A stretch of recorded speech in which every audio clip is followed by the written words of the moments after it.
Chapter 1. First Light. The piercing sound of the prison siren awakens me, slicing through the early morning haze. I blink against the harsh fluorescent lights, and the reality of Elmwood Correctional Facility grips me like a vice. I'm Marcus, a 35-year-old man whose dreams of becoming a musician have been reduced to memories echoing in these stark, gray walls. Flashbacks flood my mind, nights spent strumming my guitar while the world outside pulsed with life, laughter, and possibility. But all it took was one fateful decision, one moment of weakness to shatter that world and send me spiraling into this grim existence. As I shuffle through the concrete corridors, the weight of despair hangs heavy in the air. I'm surrounded by fellow inmates, each lost in their own struggles. Yet somewhere in this darkness, I sense the flicker of hope, whispers of redemption waiting to be discovered. Chapter 2. The Cellmates. In the stark confines of Elmwood, Marcus finds himself sharing a cramped cell with Liliana and Amir, two individuals whose stories unfold as they navigate their new reality. Liliana, a middle-aged woman with a gentle demeanor, grapples with the burden of a conviction for a crime that was born of desperation, not malice. Meanwhile, Amir, a passionate young activist, reflects on the injustice he witnessed during a protest that led to his incarceration. As they settle into the rhythms of prison life, fear intertwines with shared vulnerability. Their nights echo with whispered conversations, stories of lost dreams, and laughter that defies the oppressive atmosphere. They forge an unlikely bond, discovering that even in the darkest moments, connection can flourish. Through their struggles and small victories, Marcus, Liliana, and Amir learn that they're not just defined by their mistakes, but by the compassion and resilience that can unite them in their journey toward redemption. Chapter 3. The Library. Amidst the stark concrete walls of Elmwood, Marcus stumbles upon the prison library, an oasis of silence and possibility.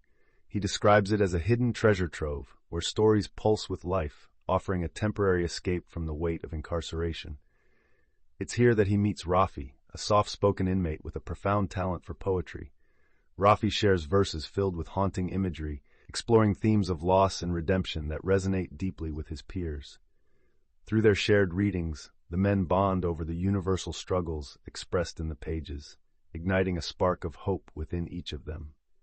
The library becomes a hub for open discussions, where inmates reflect on their choices and dreams. With each gathering, the sound of turning pages transforms into a symphony of voices, unifying their experiences and reminding them of the humanity they strive to reclaim, one word at a time. Chapter 4. Visiting Hours. As the heavy iron doors clank open, the atmosphere thickens with anticipation. For Marcus, visiting day holds a bittersweet promise, a fleeting chance to connect with family instead of yearning for their presence. His heart races at the thought of seeing his sister, her face a reminder of his past life. Across the yard, Liliana combs her fingers through her hair nervously, knowing her estranged daughter will finally be stepping through those gates. Emotions swirl as they await their visitors, a mix of hope and anxiety. When the moment arrives, tears spill freely as Marcus embraces his sister, the weight of their separation lifting, if only for an hour. Liliana, too, finds herself awash in memories and regrets as she listens to her daughter's voice for the first time in years. Their conversations, rich with vulnerability, paint a poignant picture of love and longing amidst the stark reality of their imprisonment, leaving a lasting imprint on their hearts. Chapter 5. Behind the Walls. In this chapter, we delve into the intricate dynamics of life inside Elmwood Correctional Facility. Marcus's voice trembles as he narrates the unspoken hierarchy that governs their daily existence. As he walks through the yard, he observes the groups that form like shadows, predominantly fueled by fear and power. He describes the palpable tension between rival gangs, each vying for control, but also the unexpected moments of solidarity among inmates seeking refuge from this chaos. Among these grim realities, Marcus recounts a harrowing incident in which a fight breaks out, yet amidst the turmoil, he witnesses an act of kindness. A seasoned inmate intervenes to protect a newcomer caught in the crossfire. This chapter paints a vivid picture of survival, revealing that even behind bars, humanity persists. As alliances form and bonds strengthen, a flicker of hope illuminates the darkest corners of their lives, suggesting that unity is possible, in the most unlikely of circumstances. Chapter 6. The Art of Survival. As the prison doors clank closed, a new world opens within the confines of a bright, small room lined with art supplies. Inmates gather for the weekly art class, led by Zoe, a passionate volunteer with a gift for unlocking creativity in others. Marcus watches in awe as Amir picks up a paintbrush for the first time, his initial hesitation melting into vibrant strokes of color that express layers of emotion he had long buried. The inmates delve into their stories through art.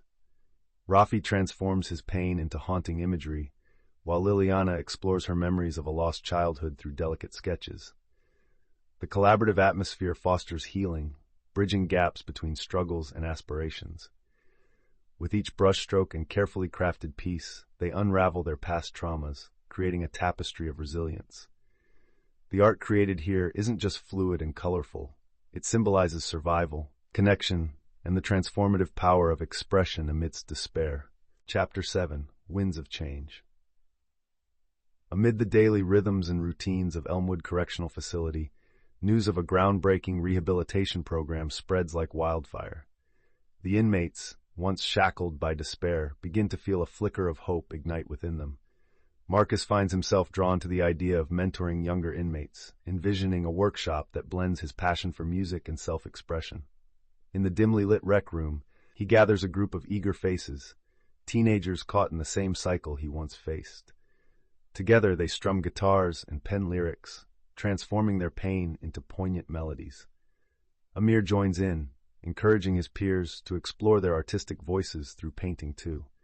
Each session unveiling stories of resilience, the inmates discover newfound solidarity.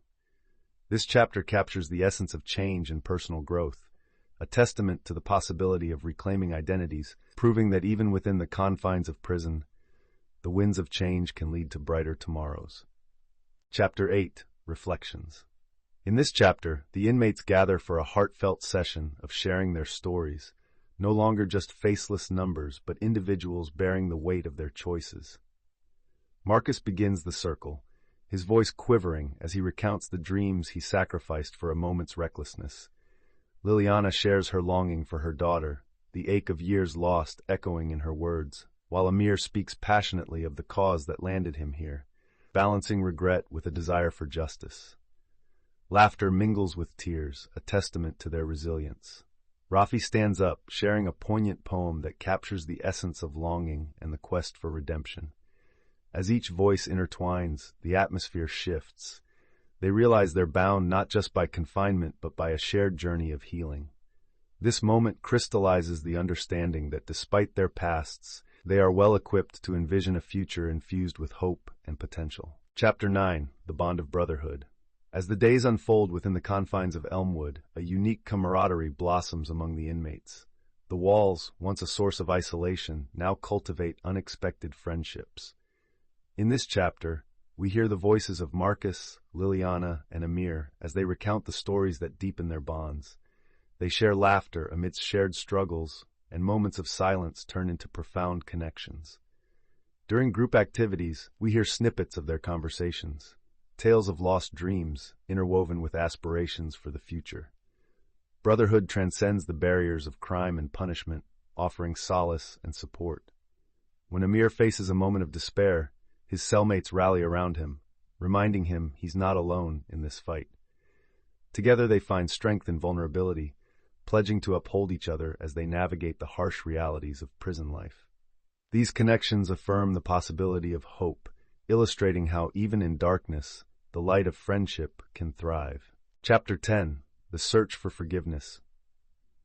In this chapter, the atmosphere in Elmwood shifts as inmates confront the heavy burden of forgiveness, both for themselves and from others. Marcus opens the dialogue, sparking reflections on personal accountability and the long road to healing. Liliana shares a heart-wrenching letter she wrote to her daughter, filled with both sorrow and hope, longing for reconciliation. Amir speaks candidly about his own family's struggles to comprehend his choices, expressing a desire for their understanding. The group therapy sessions become a safe space, fostering raw and honest conversations, where inmates encourage one another to let go of past grievances. Each story reveals a common thread of vulnerability and resilience, as they begin to grasp the weight of forgiveness, not just as an external act, but as an internal liberation. Through shared experiences and tears, they learn that healing often starts with the courage to forgive oneself, paving the path toward a brighter future. Chapter 11. Facing the Future. As the final days of incarceration approach, a hushed anticipation fills the air. Inmates gather in the common room, their conversations shifting from the daily grind to dreams of what lies ahead. Marcus sits at a worn table, his guitar cradled in his lap, envisioning a future where he can finally share his music with the world. "I see myself performing," he shares, his voice tinged with excitement, "writing songs that inspire others just like these prison walls have shaped me." Liliana reflects on her estranged daughter, a yearning in her heart to rebuild their bond. "I want to make amends," she expresses, determination shining in her eyes. "I won't let the past define us." Each voice in the room echoes a mixture of fear and hope, uncertainties about finding jobs, securing housing, and regaining trust in the world outside. Yet there's a shared resolve to rise from the ashes of their pasts and embrace the second chances that await. Chapter 12. Reflections. In the dim light of the common room, the atmosphere is thick with emotion as each inmate takes a turn to share their personal thoughts and feelings about incarceration. Marcus begins, his voice trembling slightly as he recalls the anger and regret he felt upon entering Elmwood. He speaks of the transformative power of friendship and art, punctuating his reflections with laughter that mingles with the bittersweet tears of those around him. Liliana shares her journey of guilt and hope, the path of reconnecting with her estranged daughter weighing heavily on her heart. Amir, with a newfound determination, articulates the lessons learned about resilience and the fight for justice. Each monologue captures the collective spirit of redemption, revealing moments of vulnerability, strength, and a shared longing for a brighter future. In this cathartic exchange, they find solace in one another's stories, echoing the profound resilience of the human spirit. Chapter 13. Preparing for Release. As the countdown begins to their release dates, the atmosphere at Elmwood Correctional Facility buzzes with a mix of anxiety and excitement.